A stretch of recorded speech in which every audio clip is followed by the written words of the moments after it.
सुप्रभात। दूरदर्शन मध्य प्रदेश के खास कार्यक्रम नमस्कार एमपी में आप सभी का स्वागत है। मैं हूं आपके साथ आकाश सैन। और जिस तरीके से हम कार्यक्रम का आगाज़ करते हैं और आगाज़ के साथ साथ अगर हम बात करें तो जिस तरीके से आज की तारीख क्या कुछ कहती है, आज की तिथि में क्या कुछ खास है और कार्यक्रम का आगाज़ हम आज की तिथि के साथ ही करते हैं, तो सबसे पहले एक नज़र डालते हैं आज की तिथि क्या कहती है। और आज की तिथि की अगर हम बात करें तो विक्रम संवत 2080 फागुन माह के शुक्ल पक्ष की त्रयोदशी तिथि है। दिनांक है 22 मार्च 2024, दिन शुक्रवार। तो ये आज की तिथि की बात हुई। और इसके साथ साथ अगर हम बात करें तो आज की तारीख का इतिहास क्या कुछ है, क्योंकि इतिहास से जुड़ा रहना भी ज़रूरी है। तो आज का इतिहास क्या कुछ कहता है, इस पर भी एक नज़र डाल लेते हैं।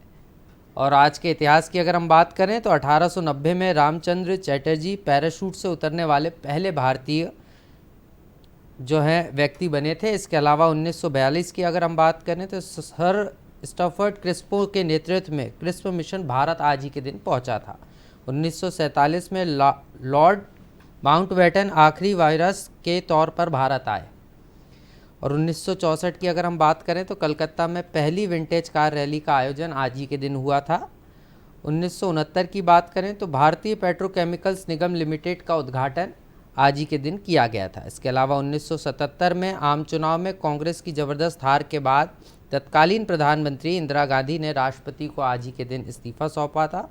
1993 की अगर हम बात करें तो पहली बार विश्व जल दिवस आज ही के दिन मनाया गया था। संयुक्त राष्ट्र ने इसका ऐलान किया था। और उसके बाद क्योंकि महत्वपूर्ण दिन है विश्व जल दिवस, और जो पीने योग्य पानी है उसके संरक्षण के लिए जागरूकता अभियान की एक तरीके से पूरे विश्व में आज ही के दिन से इसकी शुरुआत हुई थी। और 2020 की अगर हम बात करें तो जो कोरोना का काला साया था उसकी शुरुआत देश में शुरू हो चुकी थी। और उसके बाद आज ही के दिन प्रधानमंत्री नरेंद्र मोदी ने कोरोना महामारी के प्रकोप को देखते हुए जनता कर्फ्यू लगाने की आज ही के दिन घोषणा की थी।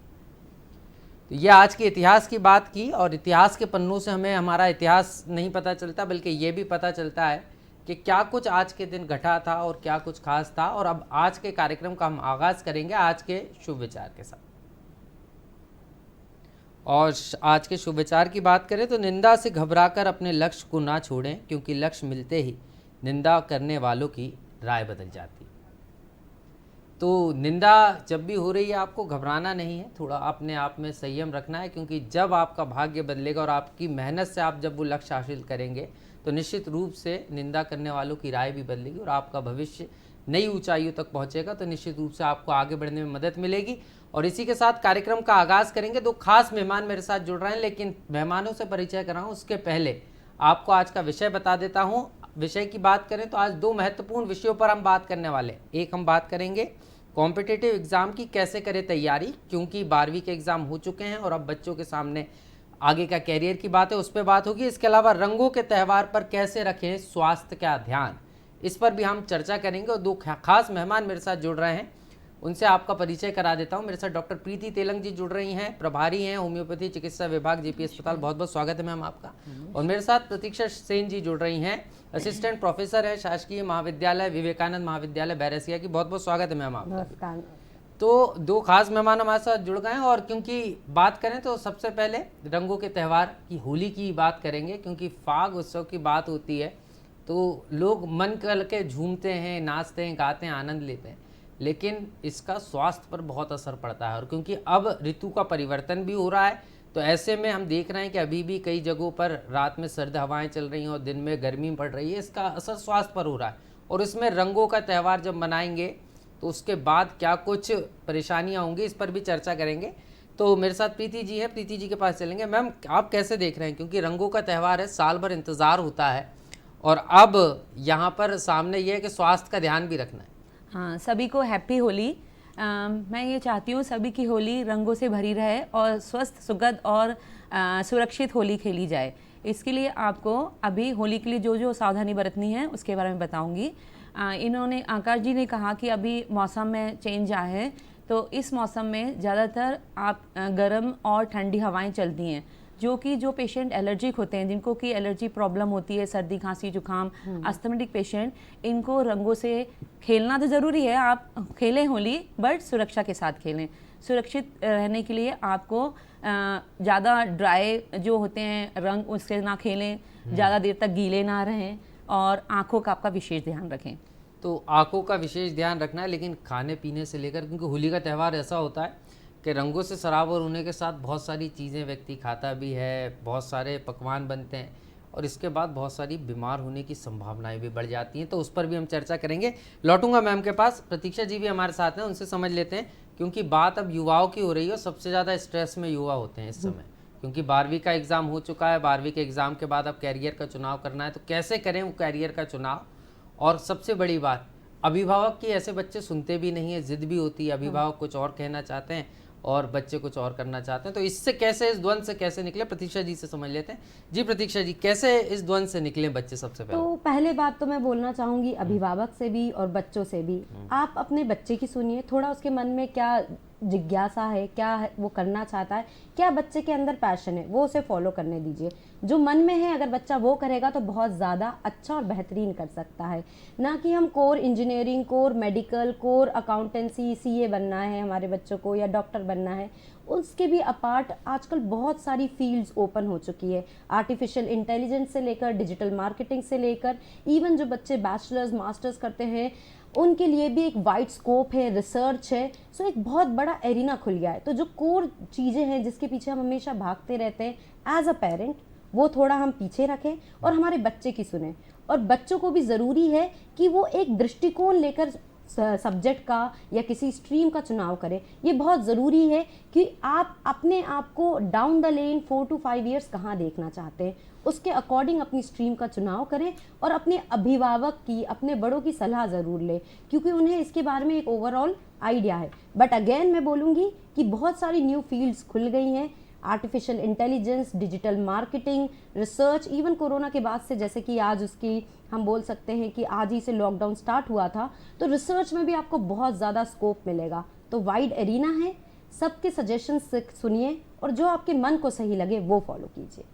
तो यहाँ पे ध्यान, जो तमाम चीज़ों का ध्यान रखना है उस पर हम और प्रतीक्षा जी से समझेंगे। दर्शकों, ये जो कार्यक्रम है फ़ोन इन लाइव कार्यक्रम है, सजीव कार्यक्रम है। आप फ़ोन के ज़रिए जो है आप सीधे तौर पर हमारे कार्यक्रम से जुड़ सकते हैं। टेलीविज़न स्क्रीन्स पर आपको टेलीफोन नंबर्स दिखाए जा रहे होंगे, मैं भी आपको बता रहा हूँ। टेलीफोन नंबर नोट कीजिएगा, 0755264049।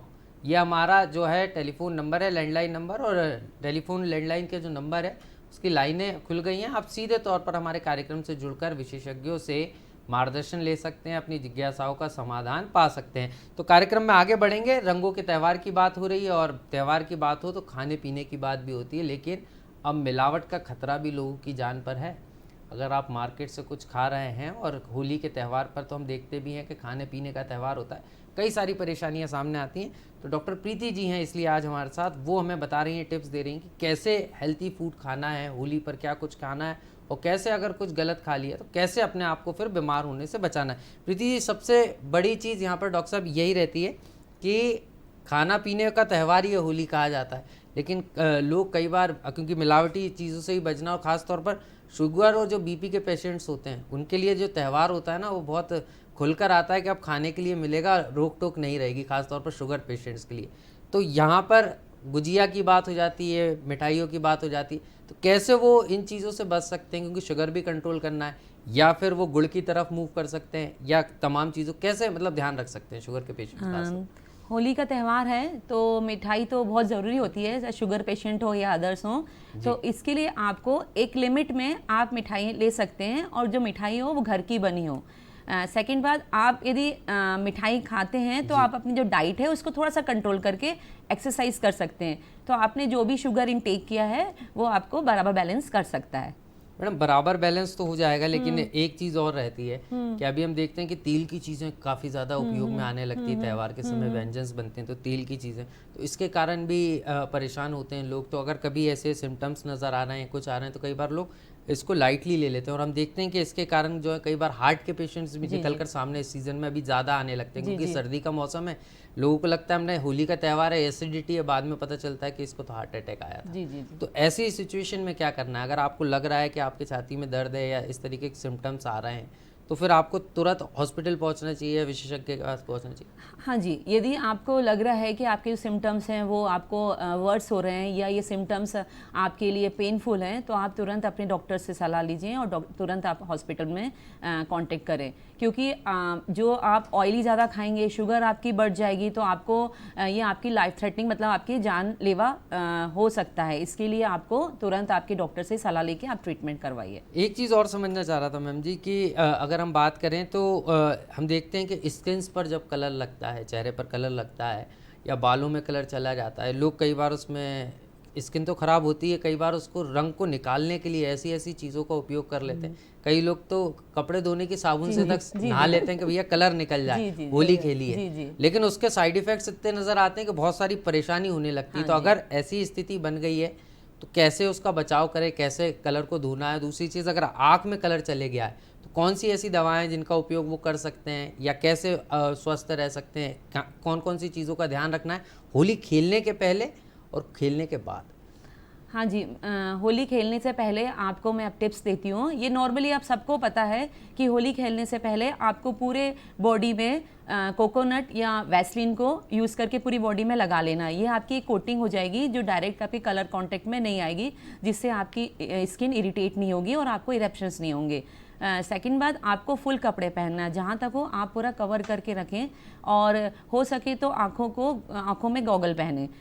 और जो आजकल पानी वाले गुब्बारे आते हैं उससे बच्चे भी ना खेलें और बच्चों को ना खेलने की सलाह दें, क्योंकि ये इंजर्ड कर सकते हैं। और यदि आँखों में कलर या कुछ चला गया है तो सबसे पहले आप अपने हाथ में यदि कलर है तो उसको वॉश करें और साफ हाथ से आपकी आँखों को ठंडे पानी से धोएं।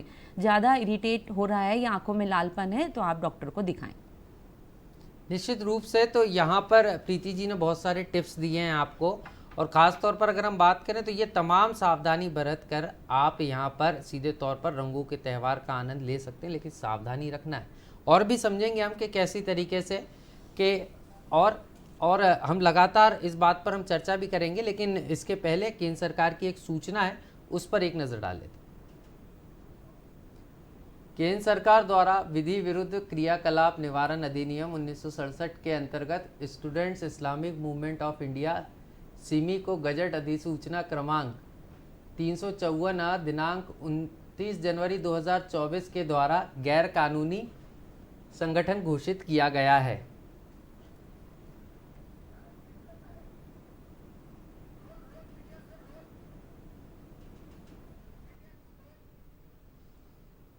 तो ये हमने सिमी की एक सूचना जो है केंद्र सरकार ने जारी की है, वो आपको बताई कि सिमी का जो संगठन है उसको जो है यहाँ पर उसके लिए ये जो अधिसूचना है केंद्र की तरफ से वो जारी की गई है। 354 दिनांक 29 जनवरी 2024 के द्वारा गैर कानूनी संगठन घोषित किया गया है। इस संबंध में दिल्ली उच्च न्यायालय के न्यायाधीश माननीय न्यायमूर्ति श्री पुरुषेंद्र कुमार कौरव की अध्यक्षता में एक न्यायाधिकरण का गठन किया गया है, जो तय करेगा कि सिमी को गैर कानूनी संगठन घोषित करने के पर्याप्त कारण है या नहीं। माननीय न्यायाधिकरण द्वारा सिमी के पदाधिकारियों को नोटिस भेजकर सुनवाई के एक सप्ताह पूर्व आपत्तियों जवाब भेजने को कहा गया है। साथ ही न्यायाधिकरण ने सिमी के पदाधिकारियों को उनके वकील के माध्यम से 9 अप्रैल 2024 को 4:30 बजे दिल्ली उच्च न्यायालय के कमरा नंबर 15 ग्राउंड फ्लोर ए ब्लॉक शेरशाह रोड नई दिल्ली में पेश होने को कहा है, ताकि आगे कार्यवाही की जा सके। तो ये हमने केंद्र सरकार की सूचना आपको बताई, और कार्यक्रम में आगे हम बढ़ेंगे और बात करेंगे कि कैसे कॉम्पिटिटिव एग्ज़ाम की तैयारी करना है। जो बच्चे कक्षा 12वीं की परीक्षाएं दे चुके हैं, अब उनको परिणामों का इंतज़ार है, वो किस तरीके से जो है कॉम्पिटिटिव एग्ज़ाम के लिए जो है सब्जेक्ट सिलेक्ट करने के साथ साथ किस एग्ज़ाम की तैयारी कर सकते हैं, इस पर बात कर लेते हैं। प्रतीक्षा जी हमारे साथ हैं। जी प्रतीक्षा जी, कैसे देख रही हैं आप, क्योंकि आपने भी कई सारे एग्ज़ाम्स दिए हैं और बियॉन्ड द वे जाके दिए हैं, क्योंकि गेट का एग्ज़ाम है, सब्जेक्ट आपका नहीं था लेकिन आपने एग्ज़ाम दिया और क्रैक कर लिया। तो सबसे पहले तो जो बच्चे कॉम्पिटिटिव एग्ज़ाम या चाह रहे हैं कि हमें 12th के बाद ही कॉम्पिटिटिव एग्ज़ाम की, क्योंकि आजकल बच्चे ये स्पष्ट तौर पर बच्चों का ये मानना है कि हमें 12th के बाद ही ग्रेजुएशन तो करना है, लेकिन पहले हम कॉम्पिटिटिव एग्ज़ाम की तैयारी कर लें, तो एसएससी हुआ या दूसरे जो अन्य एग्ज़ाम्स हैं उसकी हम प्रिपरेशन साथ में करते जाएंगे, जिससे हमारे जॉब की सिक्योर हो जाएगा हमारा। तो ऐसे कौन कौन से एग्ज़ाम्स हैं और कैसी तैयारी करना? जो भी 12th पासिंग स्टूडेंट्स हैं स्पेशली अभी, उनको मैं ये बोलना चाहूँगी कि आपको किस सेक्टर में अपना करियर बनाना है, ठीक है। वेदर आपको एक एमएनसी कंपनी में काम करना है या आप अपने आप को एक गवर्नमेंट सेक्टर में देखना चाहते हैं, इस पे थोड़ा सा काम कीजिए, थोड़ा सा सोचिए।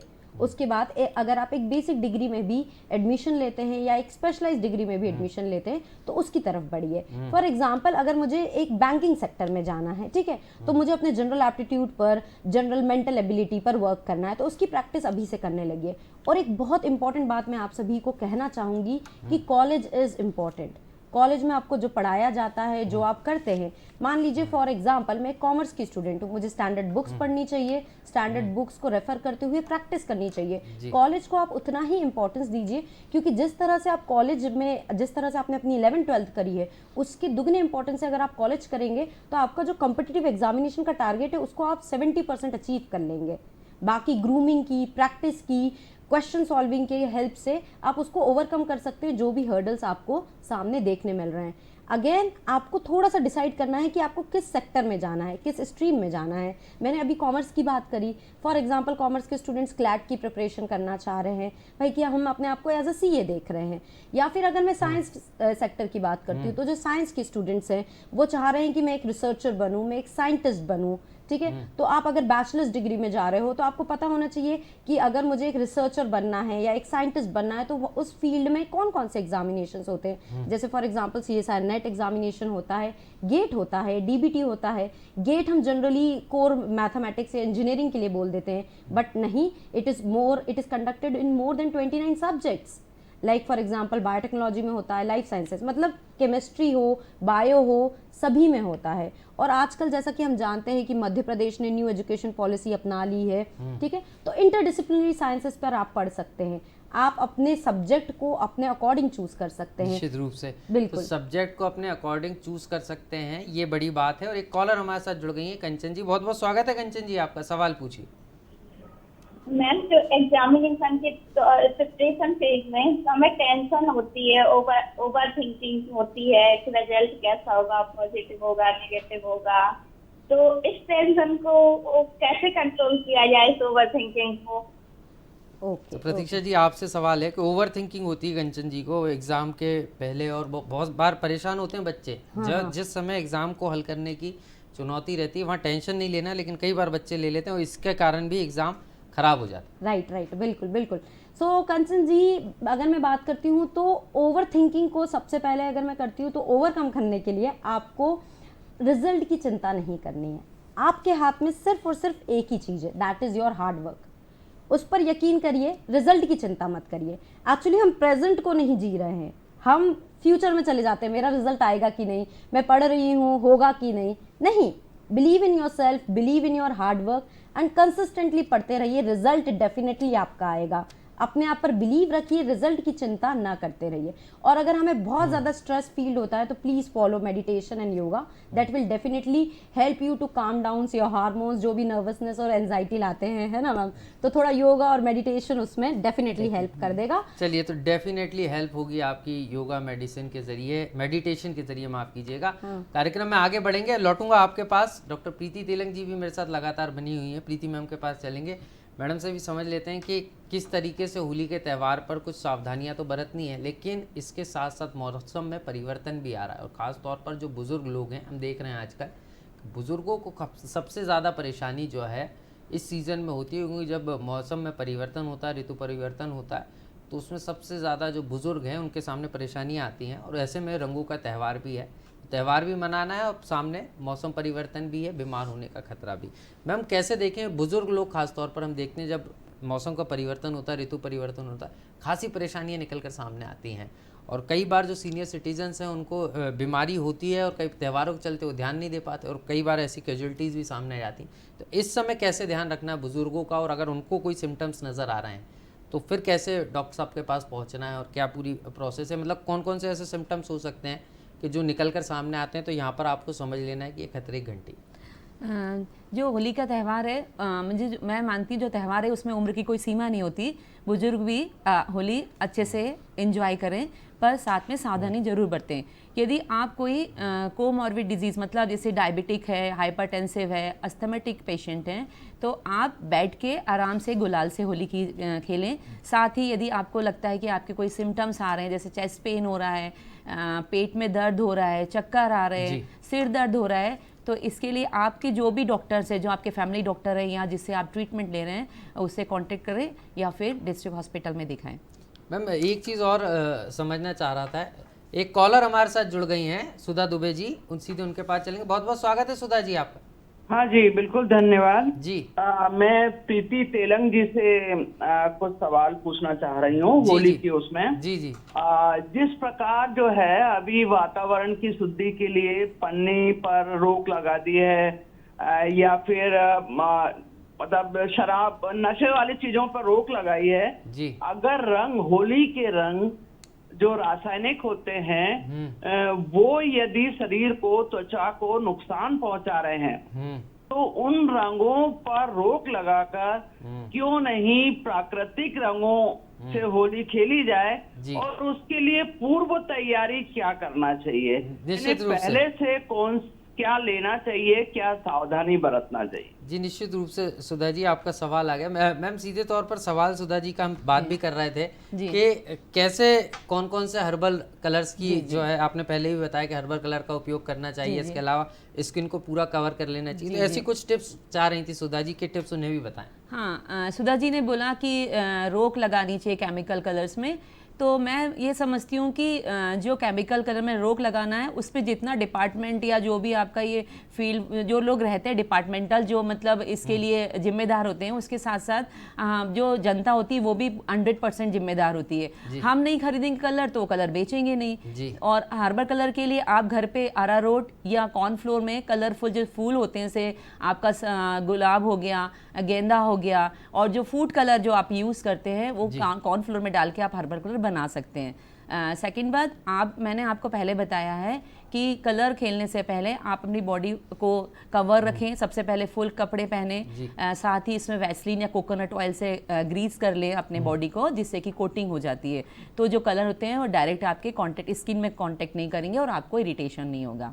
निश्चित रूप से। और अगर इरिटेशन हो रहा है तो मैम उसके बाद क्या सावधानी रखना है? यदि आपको इरिटेशन हो रहा है तो आप उसको लोग क्या करते हैं, उसको रब करने लगते हैं। जैसे आकाश जी ने बताया कि मतलब आपका जो वॉशिंग पाउडर या सोप होता है उससे घिसने लगते हैं, कपड़ा लेके घिसने लगते हैं, पत्थर लेके घिसने लगते हैं। तो ये इससे क्या होता है, और इरिटेट होता है और आपका जो होली का रंग है वो बेरंग हो जाता है। तो इसके लिए आपको सावधानी बतानी, आपको क्या करना, कोकोनट ऑयल फिर से लगाना है। जैसे आपने कलर खेल लिया, आप फिर से कोकोनट ऑयल लगाएं, एक कपड़ा गीला लें, उसे धीरे धीरे रब करें। ये एक्चुअली आप सबको पता है, उपटन जो बेसन का होता है उसमें आप थोड़ा सा कोकोनट ऑयल मिलाएं, उसमें थोड़ा सा शहद मिलाएं, उसको लगाएं, 2 मिनट रहने दीजिए, फिर उसको रब कर लीजिए। निश्चित रूप से। तो ये कुछ घरेलू देसी नुस्खे भी हैं, इसका उपयोग भी कर सकते हैं। नहीं तो आपने कलर तो खेल लिया, लेकिन कलर छुड़ाने के लिए जो मेहनत आपने करेंगे ना, उसके भी कई दुष्परिणाम होते हैं। और यही प्रीति जी, डॉक्टर प्रीति तेलंग जी बता रही हैं कि यहाँ पर भी सावधानी रखना, नहीं तो परेशानी जो है बढ़ सकती है, क्योंकि होली के खेल में खलल जो है यहाँ पर पड़ता हुआ नजर आएगा। प्रतीक्षा जी के पास चलेंगे, उनसे भी समझ लेते हैं, क्योंकि बात कॉम्पिटिटिव एग्जाम की भी हो रही है, स्ट्रेस मैनेजमेंट की भी हो रही है, और बहुत सारी चीज़ें निकल कर आती हैं। युवा के मन में बहुत सारे सवाल होते हैं कि कैसे, अब एग्ज़ाम तो दे दिया, आगे बहुत सारी अपार संभावनाएं, वो भी प्रतीक्षा जी ने बताई कि बहुत सारे सेक्टर्स हैं, गेट में भी 29 सब्जेक्ट हैं, लेकिन सवाल ये है कि कौन सा सब्जेक्ट सिलेक्ट करना है, क्योंकि यहाँ पर पेरेंट्स का प्रेशर रहता है कि ऐसी पढ़ाई करिए जिससे आपकी जॉब सिक्योर हो। तो ऐसी कौन सी पढ़ाई है, वो प्रतीक्षा जी से समझ लेते हैं। कि प्रतीक्षा जी, सवाल यही है कि बच्चों के सामने सिलेक्शन को लेकर बड़ा सवाल होता है कि आप कौन सा सब्जेक्ट सिलेक्ट करें हम, और सिलेक्ट कर लिया तो पेरेंट्स का प्रेशर रहेगा कि 3 साल में आउटपुट देना है। तो उसको कैसे मैनेज करना है, क्योंकि कई बार इसमें भी हमारा मन तो होता है पेंटिंग करने का, लेकिन हम जो है मैकेनिकल इंजीनियरिंग कर लेते हैं और पता चलता है कि बाद में ना हम गाड़ी बना पा रहे हैं और ना पेंटिंग कर पा रहे हैं, ऐसी स्थिति बन जाती है। बिल्कुल बिल्कुल, आपने बहुत ही सही बात कही है। पर देखिए, अगर हमारे पेरेंट्स जो हैं, हमारे पेरेंट्स हमारी इच्छाओं के खिलाफ कभी नहीं है। बस ये है कि वो हमें आगे स्ट्रगल करते हुए नहीं देखना चाहते हैं, एक अनएम्प्लॉयड पर्सन या एक बेरोजगार पर्सन नहीं देखना चाहते, इसलिए वो हमें थोड़ा गाइड करते हैं, कभी कभी गुस्सा या प्रेशर भी बना देते हैं कि ये चूज कर लो, एक स्पेसिफिक स्ट्रीम चूज कर लीजिए जिसमें आपका थोड़ा बेहतर करियर है, फोकस है। But again, follow your will, follow your passion, जो भी आपको अच्छा लग रहा है, क्योंकि अगर आप अपने मन के अकॉर्डिंग काम करेंगे तो आप उसमें बेहतरीन कर सकते हैं। निश्चित रूप से मन के अकॉर्डिंग काम करेंगे तो बेहतरीन कर सकते हैं, लेकिन यहाँ पर समझना मैं वही चाह रहा था। हाँ जी जी, सवाल यही था जी, हाँ कि जी। कॉम्पिटिटिव एग्जाम की तैयारी करना है, सब्जेक्ट सिलेक्ट हो गया, हाँ अब आती है बात पढ़ाई की। जी। तो हर व्यक्ति चाहता है कि हम एक पढ़ाई करें और 4 एग्जाम निकाल राइट, लें। बिल्कुल और बिल्कुल 12th के बाद ऐसी ही तैयारी बच्चे अधिकांश बैंकिंग सेक्टर की करें तो 3-4 एग्जाम्स की तैयारी करते बिल्कुल हैं। सही बात तो है। यहाँ पर कैसे तैयारी करें, क्योंकि समय कम रहता है, रिजल्ट आने तक का समय है, उसके पहले ग्रेजुएशन के लिए भी सब्जेक्ट सिलेक्ट करना है और कॉम्पिटिटिव एग्जाम के लिए भी जाना है। तो तो देखिए, कम समय में कैसे तैयारी करें जो बच्चे हैं? जी बहुत ही बेहतरीन सवाल है। आप जो है आपके कॉम्पिटिटिव एग्जाम का सिलेबस थोड़ा सा एनालाइज कर लीजिए, उसके अकॉर्डिंग सिलेबस चूज कर लीजिए, ठीक है, तो आपको हेल्प होगी। आप उस स्ट्रीम को चूज करेंगे और जिस हिसाब से आपका सिलेबस मैच कर रहा है। तो अगर आप अपना कॉलेज पढ़ रहे हैं तो साथ साथ आपके कॉम्पिटिटिव एग्जामिनेशन की भी तैयारी हो रही है। बिल्कुल आप ना, बिल्कुल ये नहीं होगा कि बिल्कुल डिफरेंट फील्ड चूज कर लिए। अगर आप साइंस के स्टूडेंट है, आगे चलकर आपको लगता है कि मुझे एक असिस्टेंट प्रोफेसर बनना है या मुझे रिसर्च के फील्ड में जाना है, तो आप बायोटेक्नोलॉजी जैसे सब्जेक्ट्स, अलाइड साइंसेस चूज कर सकते हैं। आप कोर सब्जेक्ट बॉटनी, जूलॉजी कर सकते हैं अगर आपको पीएससी फेस करना है। तो ये मतलब अगर आपको 2 या 3 साल में आउटपुट चाहिए अपनी पढ़ाई से, तो सिर्फ और सिर्फ अपने टारगेट का एक बार सिलेबस एनालिसिस बहुत अच्छे से करिए और उसके अकॉर्डिंग सिलेबस अपने स्ट्रीम कॉलेज में चूज कर लीजिए, वो बहुत बेनिफिशियल होगी। कॉम्पिटिटिव एग्जामिनेशन की तैयारी और कॉलेज हैंड इन हैंड चल जाएगा। तो यहाँ पर आपको जो तमाम सावधानियां रखनी है, तैयारी करनी है, सिलेबस का आपको यहाँ पर ध्यान रखना है, सिलेबस के अनुसार पढ़ाई करना है। लेकिन सब्जेक्ट सिलेक्शन के बाद कौन कौन से एग्ज़ाम्स आप कॉम्पिटिटिव एग्ज़ाम दे सकते हैं, इसकी जानकारी कैसे लेना है, क्योंकि यहाँ पर सवाल ये भी आता है कई बार कि बच्चों को पता नहीं रहता कि कौन सा प्लेटफॉर्म है, किस प्लेटफॉर्म के ज़रिए वो सही जानकारी ले सकते हैं। क्योंकि इंटरनेट वर्ल्ड में हर जगह नॉलेज का एक्सपेंशन तो है, लेकिन सही नॉलेज कहाँ से मिलेगा, वो और फॉर्म भरने की जो प्रोसेस है उसको कैसे फॉलो करना है, ये इसमें भी ध्यान रखना है। कई बार फीस भी भर देते हैं बच्चे और एक छोटी सी त्रुटि के कारण एडमिट कार्ड नहीं आता, तो उसके सावधानी कैसे रखना है, ये भी प्रतीक्षा जी समझ ले। तो देखिए, सावधानी इज अवेयरनेस। सावधानी अगर हम बोलते हैं, सेल्फ अवेयरनेस वाला पॉइंट यहाँ पे बहुत इंपॉर्टेंट है कि आप क्या फॉर्म भर रहे हैं, कैसे भर रहे हैं, और आप खुद भरिए, ठीक है।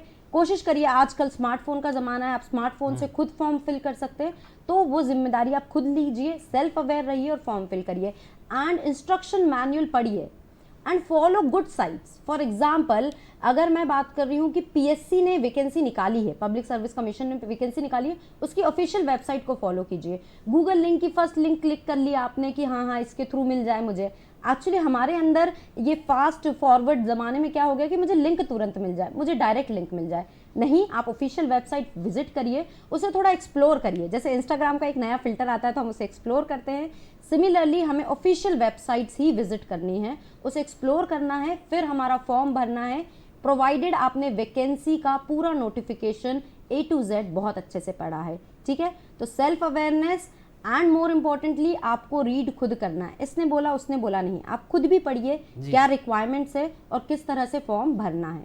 निश्चित रूप से, तो किस तरीके से फॉर्म भरना है, क्या रिक्वायरमेंट है, ये तमाम चीज़ों पर आपको यहाँ पर ध्यान रखना है। और भी बेसिक चीज़ें जो हैं वो समझेंगे हम कि कैसे गेट की अगर तैयारी कर रहे हैं तो कौन सी सावधानियाँ रखना है, और तमाम चीज़ें हैं उस पर भी हम बात करेंगे। लेकिन डॉक्टर प्रीति तेलंग जी भी मेरे साथ हैं, सीधे उनके पास चलेंगे, क्योंकि बात होली के त्यौहार की हो और व्यंजन की हो तो यहाँ स्वास्थ्य की बात करना भी लाजमी हो जाता है, क्योंकि स्वास्थ्य है तो सब कुछ है।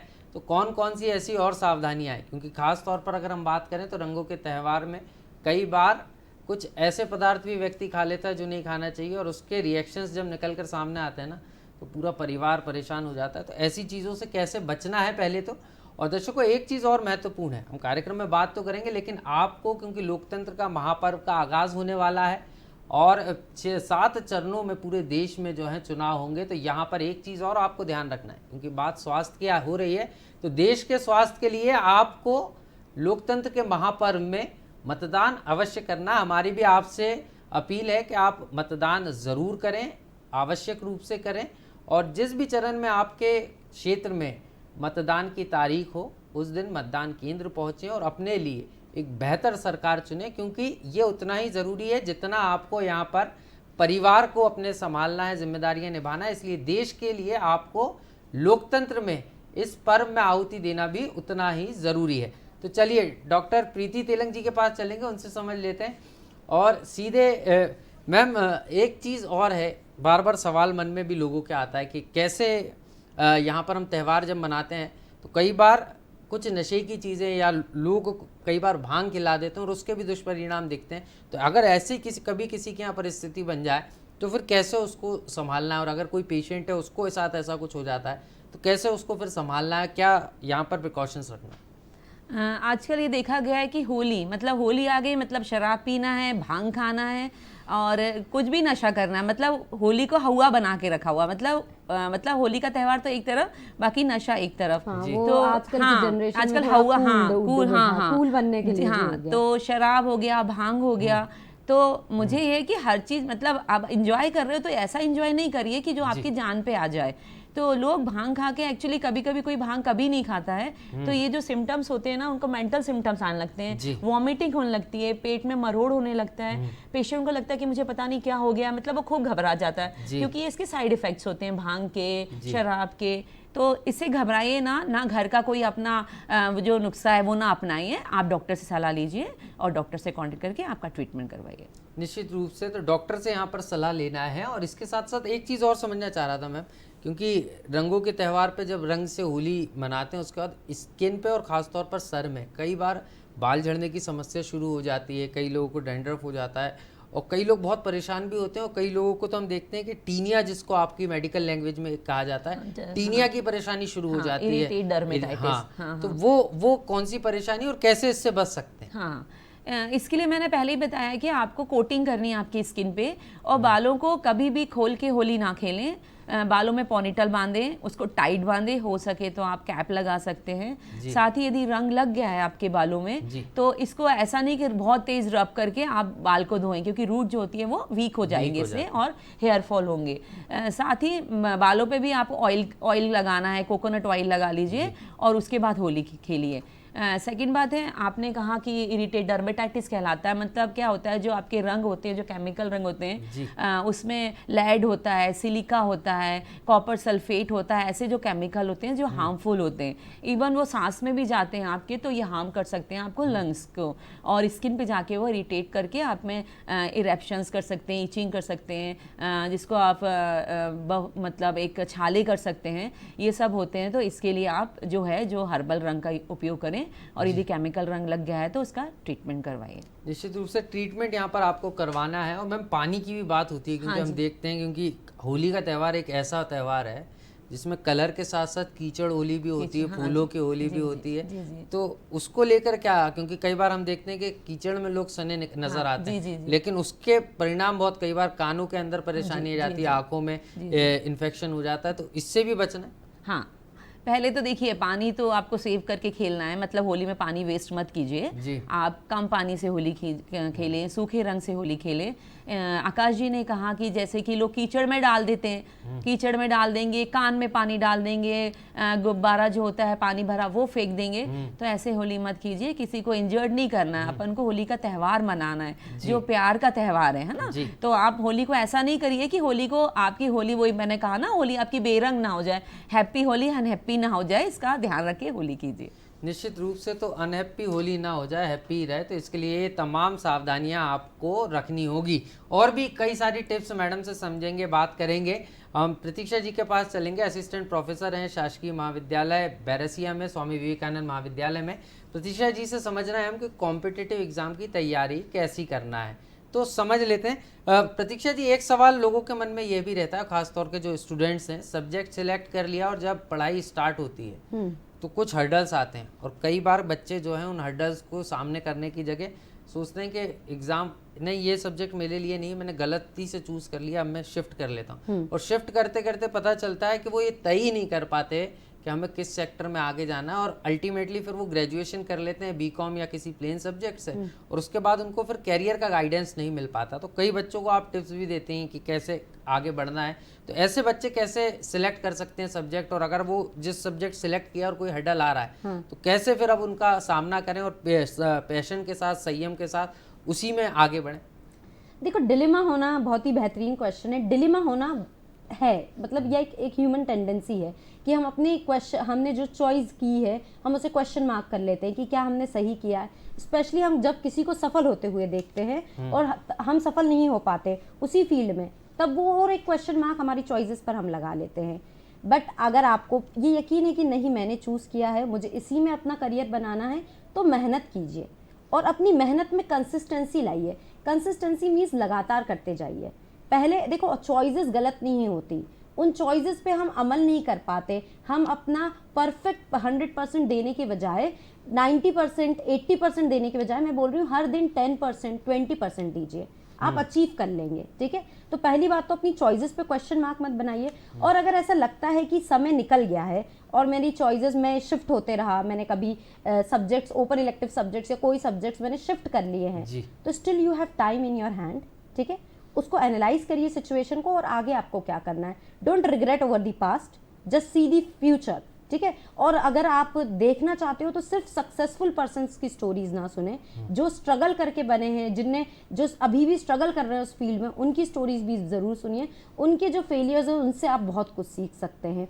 तो अपने आप को थोड़े कॉम्पिटिटिव एनवायरनमेंट में रखिए जहां पर आप अपने को बेहतरीन करना चाहेंगे, निश्चित आप रूप अपनी से चॉइस को बेहतरीन करना चाहेंगे। और प्रतीक्षा जी, यही कारण है कि कहा भी जाता है कि फेलियर जैसा कोई शब्द ही नहीं होता शिक्षा में। तो बिल्कुल सही फेलियर की जगह लर्निंग होता है, क्योंकि आप गिरे हैं तो लर्न आपने किया, और लर्निंग अगर आपने और उसको कंटिन्यूस में कर ली तो वो लर्निंग आपको आपके लक्ष्य तक पहुंचाएगी। लेकिन एक सवाल ये भी है कि आजकल बहुत सारे मॉक टेस्ट निकल कर सामने आते हैं, बहुत सारे पेपर्स आ जाते हैं, और हम देखते हैं कई बार पेपर के पहले ही पेपर लीक हो जाते हैं। तो बच्चे इन्हीं में उलझ कर रह जाते हैं, पढ़ाई नहीं करते।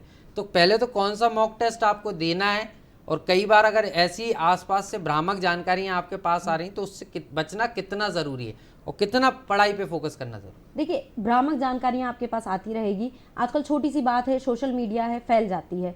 तो अगर आप किसी भी एग्जाम के लिए तैयारी कर रहे हैं, 100% अपने जोन में रहिए, पढ़ते रहिए। कोई भी तरह की जानकारी एग्जाम होने से नहीं रोक सकती। एग्जाम होगा, कोई भी गवर्नमेंट सेक्टर एग्जाम नहीं रोक सकता। एग्जाम डेफिनेटली होगा, डिले हो सकता है पर होगा।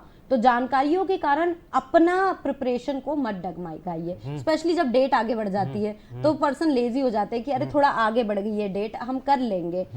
तो ध्यान रखिए, उसके साथ आपके कंपटीटर्स भी बढ़ रहे हैं, तो डिस्ट्रैक्शन को अवॉइड करते हुए अपनी तैयारी करते रहिए। और डिस्ट्रैक्शन को अवॉइड करना है, ऐसे जो भ्रामक चैनल्स हैं, ऐसे जो भ्रामक जगहों से आपको न्यूज़ आती है उसे अनफॉलो कर दीजिए। तो भ्रामक जानकारियों से भी यहाँ दर्शकों बचना है आपको। जो स्टूडेंट्स हैं, अगर आप परीक्षा की तैयारी कर रहे हैं या आगे आपको बढ़ना है भविष्य में, जो कॉम्पिटिटिव एग्जाम्स की आप तैयारी कर रहे हैं, कुछ सावधानी आपको रखना होगी। क्योंकि कई बार आप तैयारी पूरी करके रखते हैं, लेकिन लीक पेपर के ज़रिए जो क्वेश्चंस आते हैं उन पर फोकस कर लेते हैं और पता चलता है उसके कारण जो तैयारी आपने की है उस पर पानी आपने अपने हाथों से ही फेर दिया।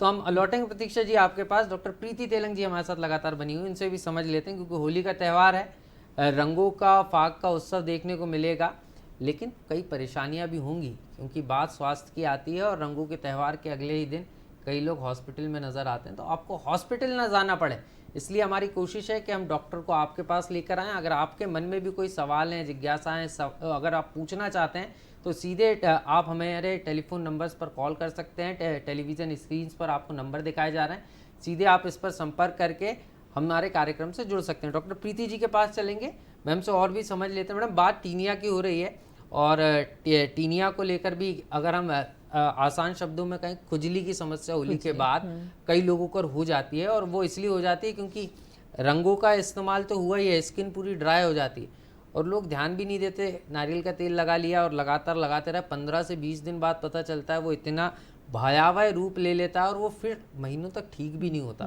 तो इसको पहले ही कैसे क्योर कर लें? और इसमें अगर मीठा खा रहे हैं या कौन कौन सी ऐसी चीज़ हैं कि अगर आपको लग रहा है कि आपके बॉडी में कहीं पर भी पोर्स बन रहे हैं या खुजली या दाद जैसी कोई चीज़ उभर कर आ रही है, तो आपको कैसा खाने पीने में सावधानी रखना है, और अगर आप नारियल का तेल जैसे कि आपने कहा लगा सकते हैं, तो अगर लगा रहे हैं तो कितने दिनों तक लगाकर परिणाम देखना है, नहीं तो फिर कब डॉक्टर के पास जाना है, क्योंकि कई बार लेट होने के कारण भी स्किन की बीमारियां खास तौर पर बढ़ जाती है।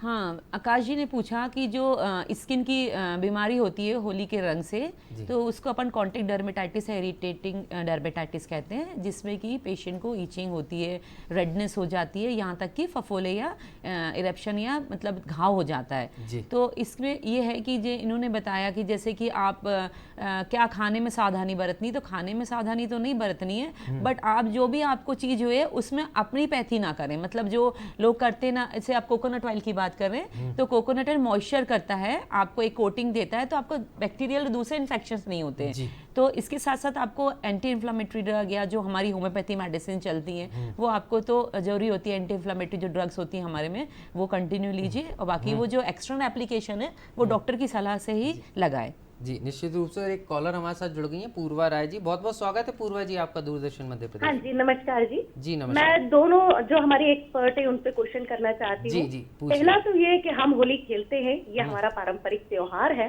और जो आजकल देखने को मिल रहा है कि कलर में कहीं ना कहीं मिलावट है, तो अगर वो आंखों में चला जाए या फिर स्किन पर इन्फेक्शन हो जाए, तो उस समय सबसे पहली सावधानी क्या करना चाहिए जो हमारे दर्शक हैं, अगर वो उन्हें बताए, क्योंकि कहीं ना कहीं जलन होने लगती है, आंखों में भी सूजन आ जाती है, उसके लिए क्या करें। सेकंड इज जो हमारी सेकंड एक्सपर्ट है कि हमारे जब बच्चे कोई भी कॉम्पिटिटिव एग्जाम में जाना चाहते हैं, उन्होंने अपना सब्जेक्ट लिया हुआ है, लेकिन उस सब्जेक्ट से वो कभी घबरा जाते हैं और वो कॉम्पिटिटिव एग्जाम उनसे क्लियर नहीं हो पाता, उस समय उन बच्चों को, पालकों को क्या वो सलाह देना चाहती हैं कि किस प्रकार से वो अपना जो सब्जेक्ट बदले और अपने मनपसंद फील्ड में जाए। धन्यवाद। निश्चित रूप से। तो पूर्वा जी के दोनों एक्सपर्ट से सवाल है, पहले प्रीति जी समझ लेते हैं। प्रीति जी, सवाल आपसे भी था कि किस तरीके से अगर आंखों में कलर चले गया, और बच्चे खास तौर पर, हम आने ही वाले थे इस सवाल पे, पूर्वा जी ने बहुत अच्छा सवाल पूछा है कि बच्चों का ध्यान भी यहाँ रखना है, और अगर आंखों में कलर चले जाए, बच्चों को कोई परेशानी हो, तो कैसे आप बचा सकते हैं, या अगर हो गया तो फिर कैसे आपको केयर करना। जी पूर्वा जी, मैंने पहले ही बोला है कि prevention is better than cure, मतलब प्रिवेंट करना ज़रूरी है। इसके लिए मैंने आपको बताई सावधानी, जैसे कि आप गॉगल पहन के होली खेलें, आंखों में यदि कलर चला गया है तो आंखों को कभी भी रब ना करें। लोग आंखों को कलर चला आता तो ईचिंग होती तो वो इतना खुजाते, इतना ईच करते हैं कि आपकी आई में इंजरी हो जाती है, और ये इंजरी कभी कभी परमानेंट डैमेज कर सकती है। तो आप यदि आंखों में कलर चला गया है तो आंखों को अच्छे हाथ से पहले वॉश कर लें, आंखों को रब ना करें। इसके बाद यदि बहुत इरिटेट हो रहा है तो आप डॉक्टर की सलाह लें। तो डॉक्टर की सलाह भी यहाँ लेना है। उम्मीद है पूर्वा जी को उनके सवाल का जवाब मिला होगा। प्रतीक्षा जी से भी उनका सवाल था। प्रतीक्षा जी, आपसे भी सवाल था और सीधे तौर पर पूछ रहे थे, बच्चों को लेकर सवाल है, वही हम बात भी कर रहे थे, 12वीं के बाद कैसे बच्चों को मार्गदर्शन देना है, तो जवाब जी। पूर्वा जी, जैसा आपने पूछा कि अगर बच्चे फेलियर फेस कर लेता है तो इसमें सबसे इम्पोर्टेंट रोल पेरेंट्स का होगा कि आप बच्चे को इतना विश्वास दिलाइए कि it is a part of life. ठीक है, we celebrate success always, it is not like that.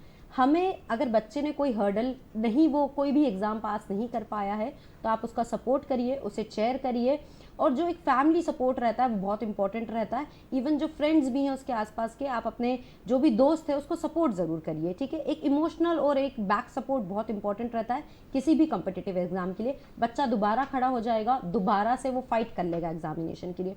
और जो स्टूडेंट खुद प्रिपेयर कर रहा है निश्चित रूप से वो ये भी ध्यान रखे कि बेटा कितने बच्चे पास हुए, कितने फेल हुए, उसमें अपना आकलन कीजिए।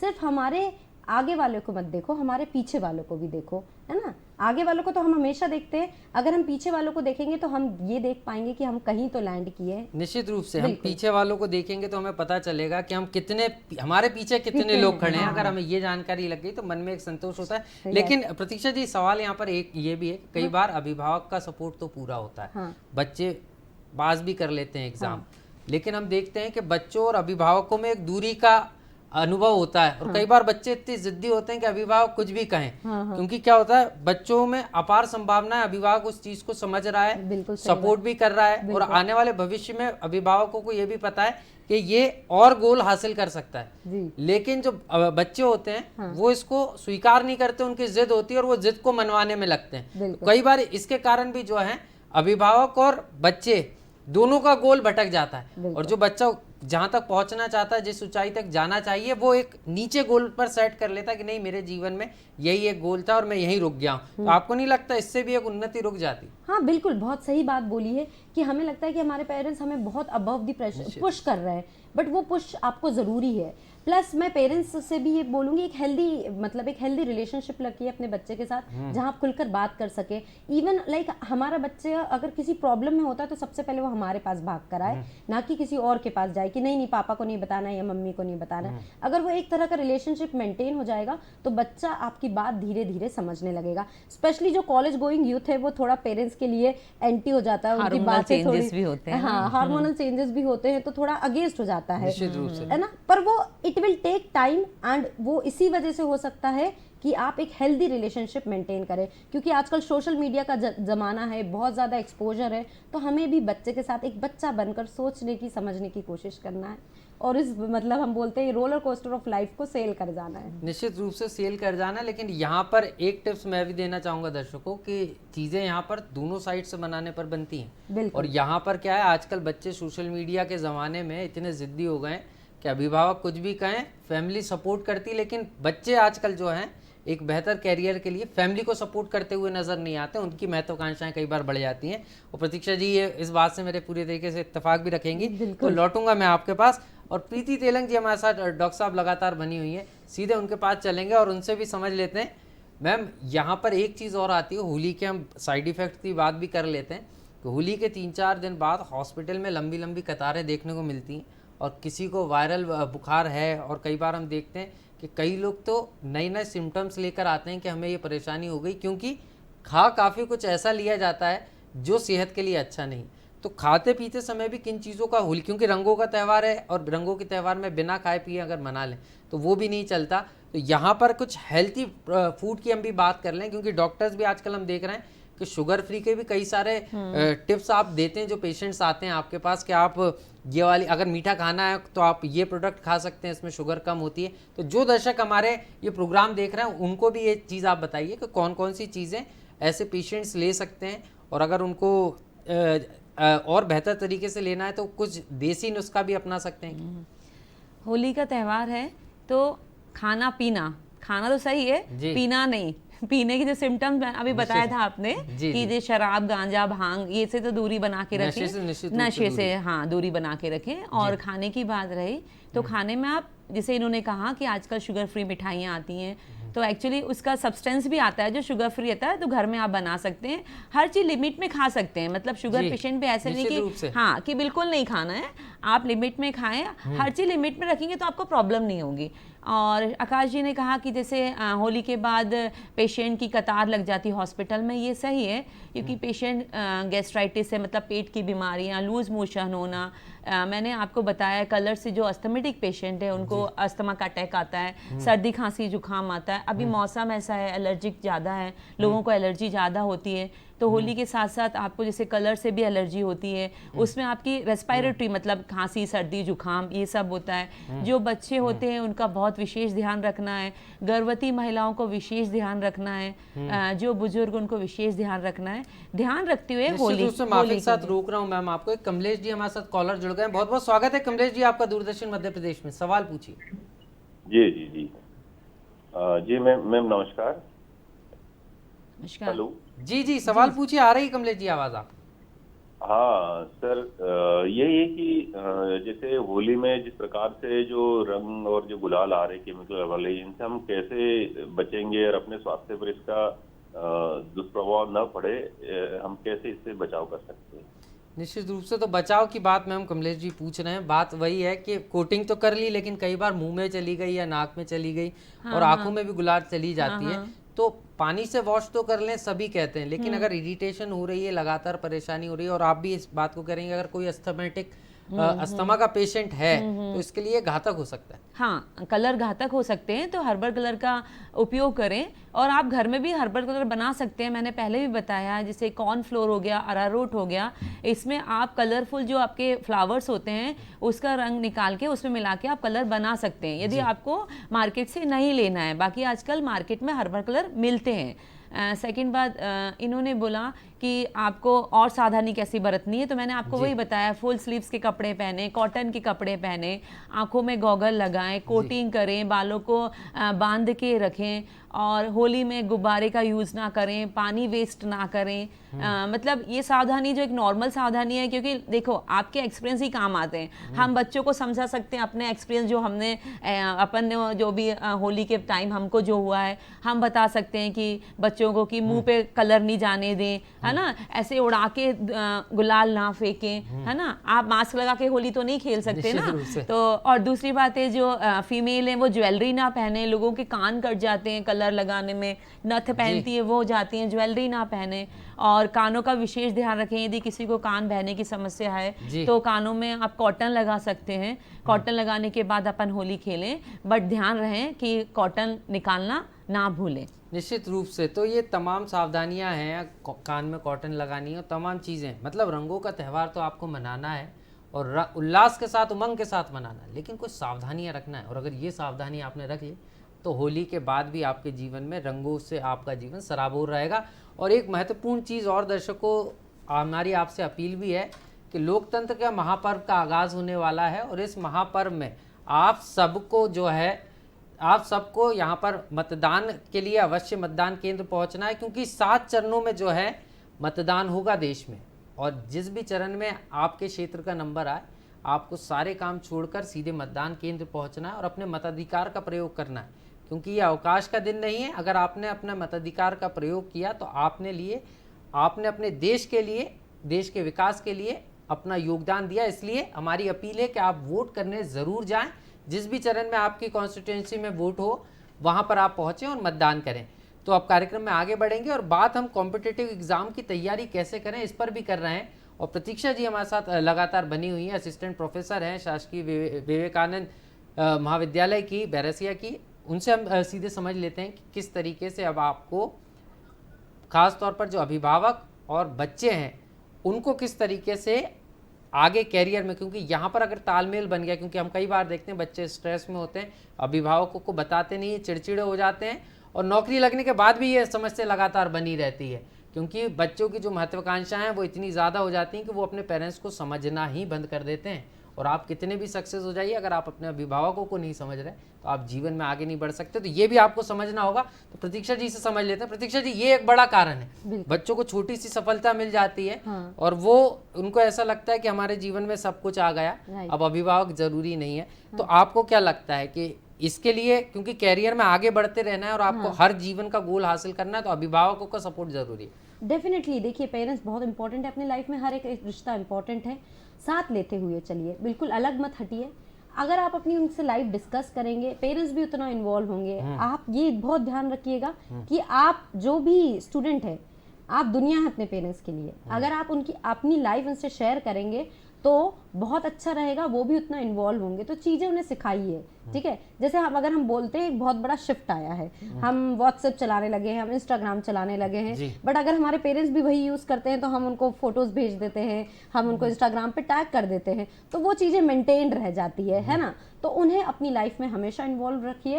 एंड अगर आप अपने घर से दूर भी रह रहे हैं तो कोशिश करिए कि हमेशा उनसे बात करें, दिन में 2 बार नहीं 1 बार, पर जरूर बात जरूर करिए। निश्चित रूप से संवाद जरूरी है। संवाद आपने कर लिया तो आपको जो है जीवन में सफलता मिल जाएगी। और एक आपसे, क्यों कार्यक्रम के अंतिम बेला में हमें जाते जाते संदेश हमारे दर्शकों को क्या देना चाहें?